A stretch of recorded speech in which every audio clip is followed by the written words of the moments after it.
Hello again, folks. It's Brian Bennett again. First of all, I'd like to say thank you for all the people that have viewed my first efforts and all the comments. The best comment that I've had so far is from Ollie Grinnell, who said that my laugh sounds like a kettle coming to the boil. I thought it was quite good, actually.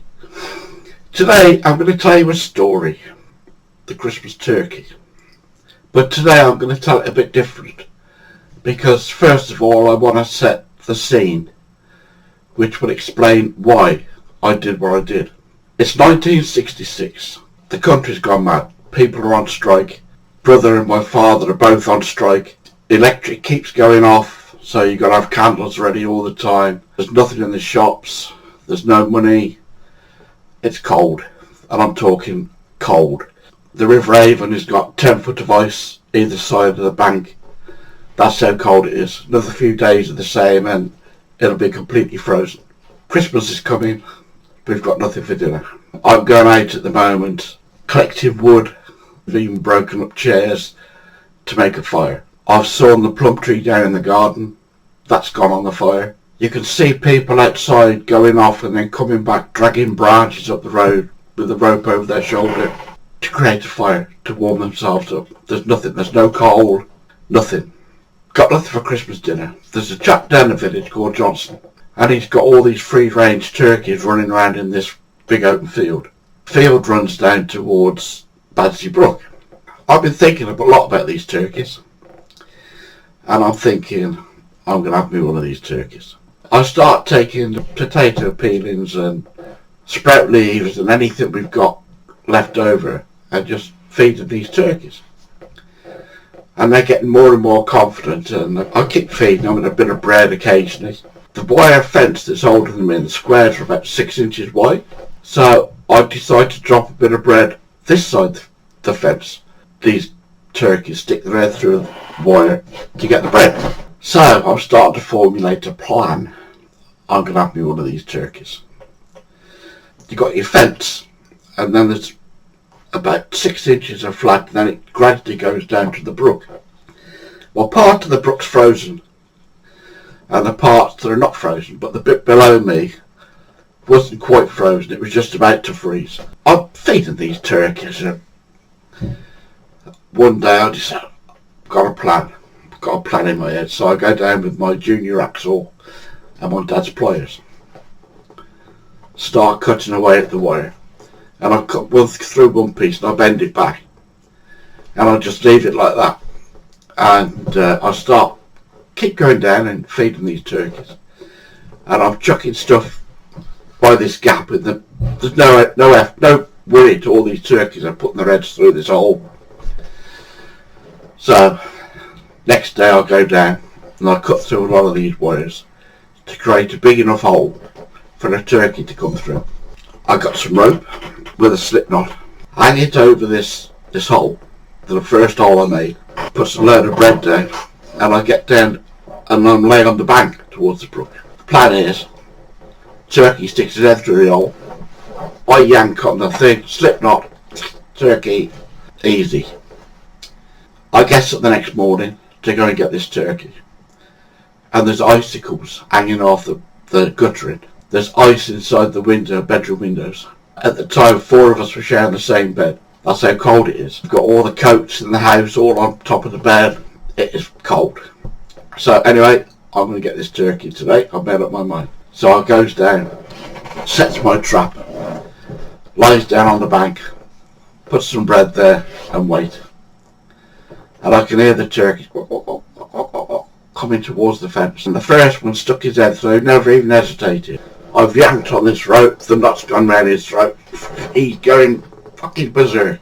He's flapping, he's squawking. And I've grabbed hold of this thing and I pulls it through the gap I've created. And I've got this turkey in it. It's going mad. All of a sudden I've gone over backwards, fucking splash, straight to the brook.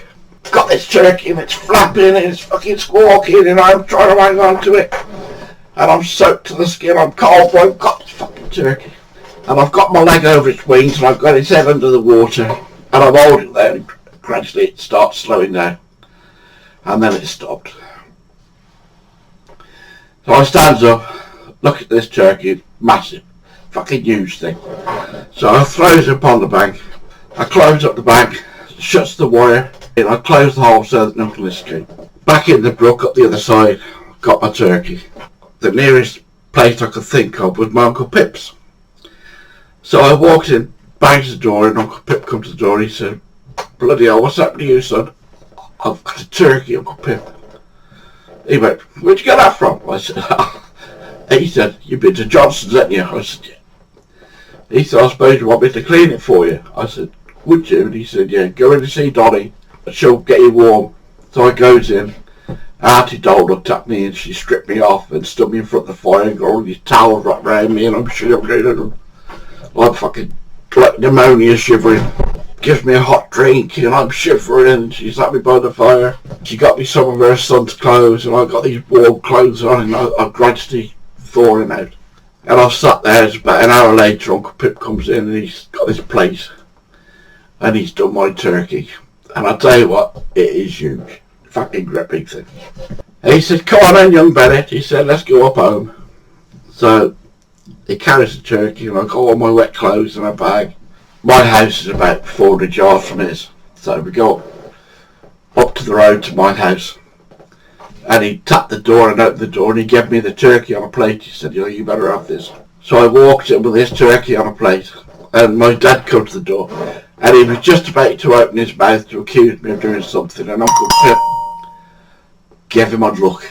That's all it was, just a simple look. And it quietened my dad. And my dad looked at me and he looked at the turkey. And he had tears in his eyes. I think that's the best turkey that we ever had in all our years. It was a lovely, lovely turkey. When I was a lorry driver,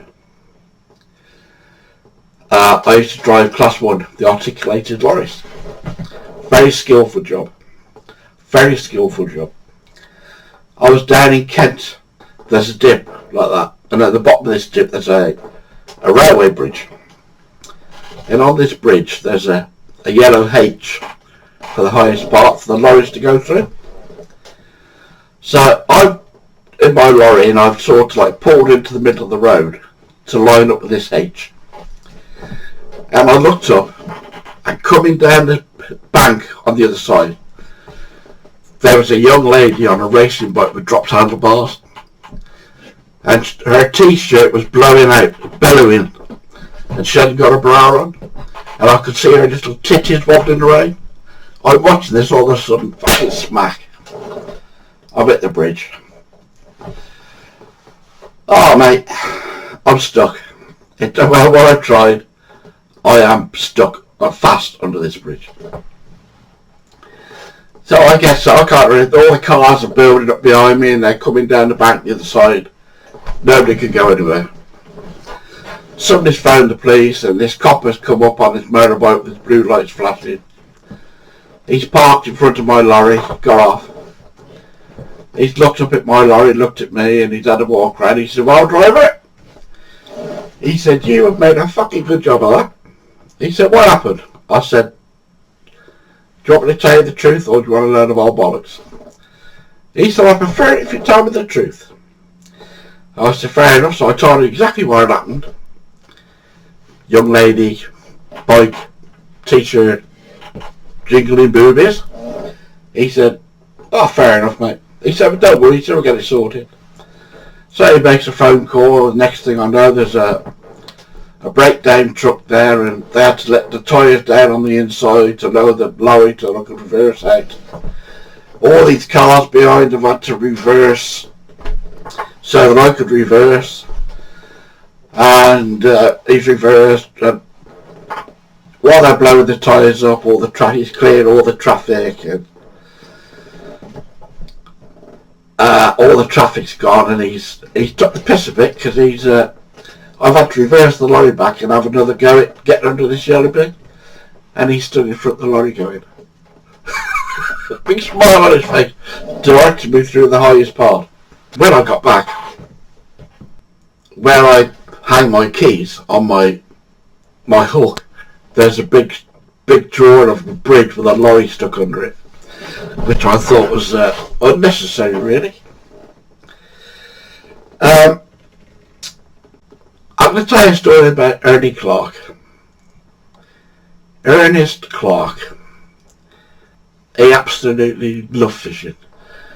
He was still in his 80s and he was going every day. He had a stall which he made from at work, and I can see it now. It's just white stall with a hole in the top. And we went down to fish for Littleton. We went down to fish the tidal 7. It was quite simple. We started fishing with the tide up. As the tide moved out, you moved down. And we're all moving down with the tide, but not Ernie. Ernie sat still in the same position. And we're moving down, and Ernie is still sat at the top. His float is laying on the mud with his maggots on. He's got a flounder in his keep net, and that's flapping around. And we've moved down, and somebody shouts, and old Bob Cowley goes over. He's looked at Ernie. He's fast asleep. So we've took his keep net out of the mud, took it down, and left him there. And he slept for a couple of hours, which I thought was me. Jay Proctor phoned me the other day with a funny story. He said, "Hey, Benny," he said, "I've got something for you." I said, "What's that, mate?" He said, "Have you heard about this bloke on the Thames?" I said, "What bloke's that?" He said, "Well, this bloke just fished a mash on the Thames, and he decided to give this young lad a lesson on fishing the pond." He said, this young lad caught a fish, hooked a fish. He shipped it back. He said, "Now break down to the top 2." And this kid broke his section across his leg. broke the number 3 straight now. Cost him 80 quid.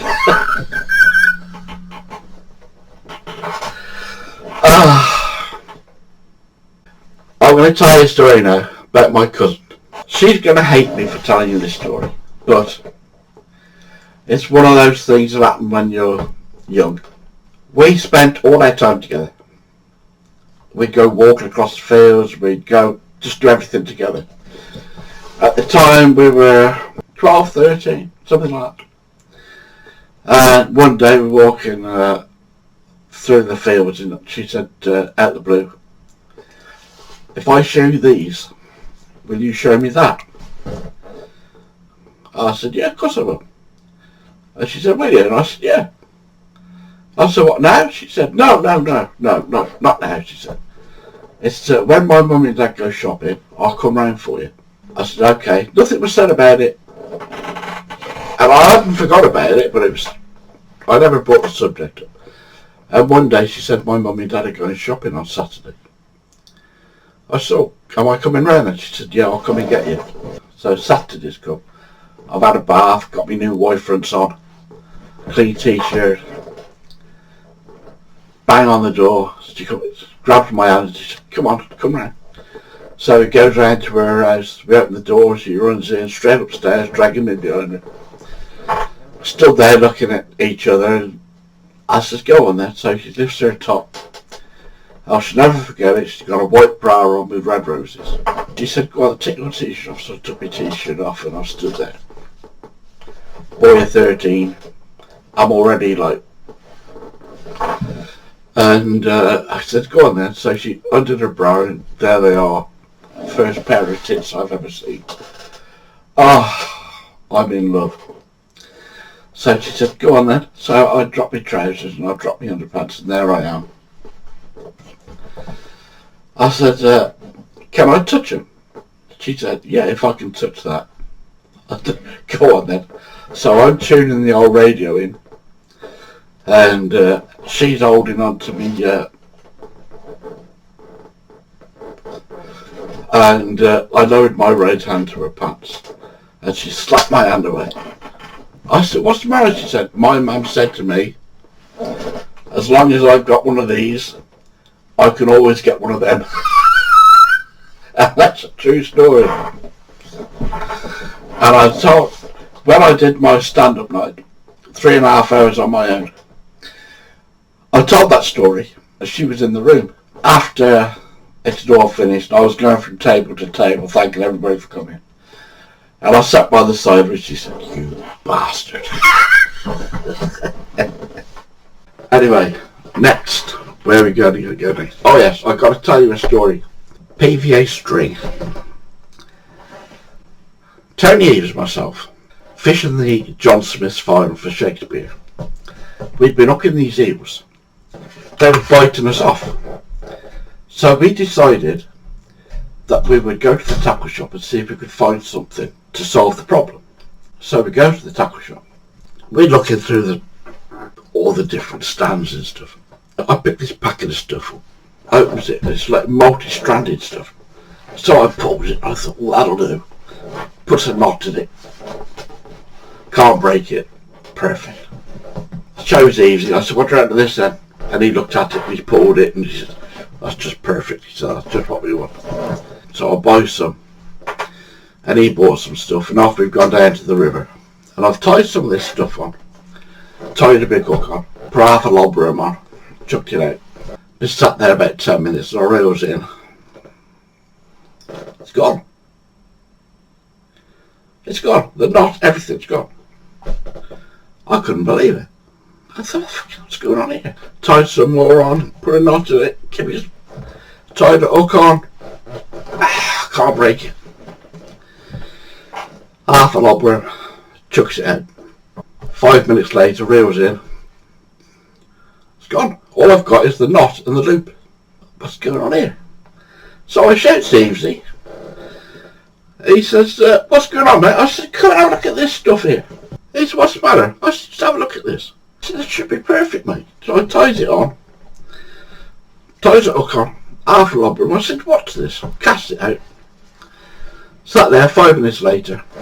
Reels it in. Gone. I said, I don't believe that as well. I just don't understand. He said, where's the packet? You prat. I said, what's the matter? He said, bloody PVA string. Dissolves in water.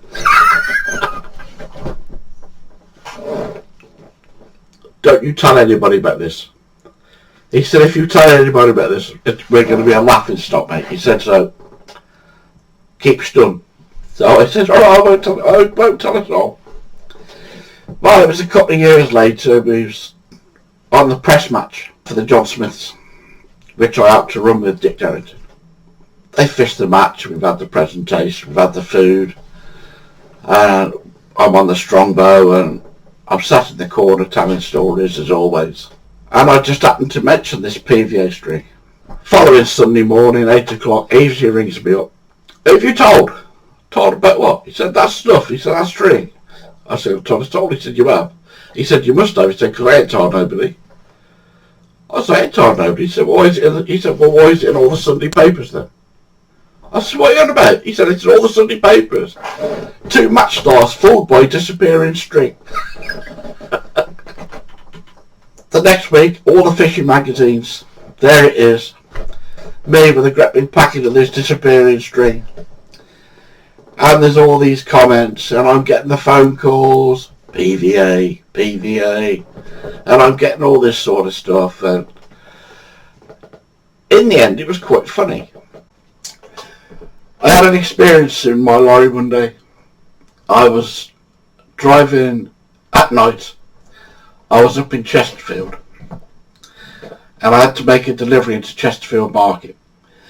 Well, Chesterfield Market was made out of an old slaughterhouse. You go in between these buildings, you've got a big square, and there's a wall around this square which you back up to, and the doors of the company you want are behind, so you just open the door straight in. So it's pitch black, 12 o'clock at night. I goes round in between these buildings, got my headlights on full, and I can see all these black shapes moving about, and they've got all these legs sticking out the bottom. I thought, fuck, and I'm not going in there, so I put it in reverse, blindly out onto the main road, parks up, phoned my boss. I said, I'm in Chesterfield, mate. He said, what's the matter? I said, I'm in the market. I said, and I'm not going in there. I said, there's something in there. I don't know. They're looking. He said, what are you on about? I said, there's all these black shapes with all these legs moving about. I said, I'm not going back in there. He said, oh, you wuss. He said, I'll phone the police. So I sat there, and it's like, it wasn't long, 6-7 minutes later, I can hear the sirens and I can see the blue lights in the distance. And they came straight along the road, straight in front of me, straight up into the market. I walks up after them, and they've got all these kids lined up. And I said, what's going on there, mate? What's going on? He said, snooglyphing. Snooglyphing? Glue sniffing. I said, you got 2 kids in each with a black bag over them, opening the glue. They're in the bag so that the fumes can't escape. And of course, the more they get, the more they start staggering. He said, that's what you can see. So he loads all these kids up into this van, takes them away. There's all these black bags flying around. And I think that's the quickest drop I ever made after they'd dispersed and gone home. I'm going to tell you one more story before I break up for this video, ready for the next one. My first poll, Shakespeare Super Team. Didn't know what I was doing with it. Paul Caswell said, I'll take you to our church. He said, on the canal. He said, I'll show you how to use it. So I said, alright. So I've met him at our church, and we've walked up to some pegs by a bush. He said, this is solid here. He says, we'll catch some fish here.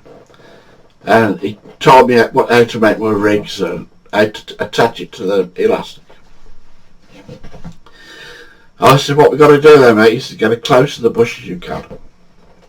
So I've got a little cup that he'd made on the end of my pole. He said, put your bait in there.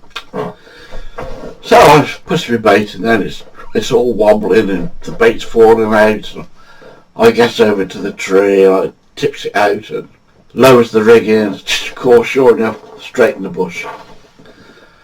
Lost the rig. Made another rig. Gone over. Lowered in the water. I'm just holding it. And the float's gone under. I've struck so hard, this bloody gudgeon has come out of the water. It's at the end of the elastic and gone splat. Killed it stone dead. That was the first fish I ever caught on the pole. Well, I hope you've enjoyed that little segment of stories. I'll see you on the next one. Cheers.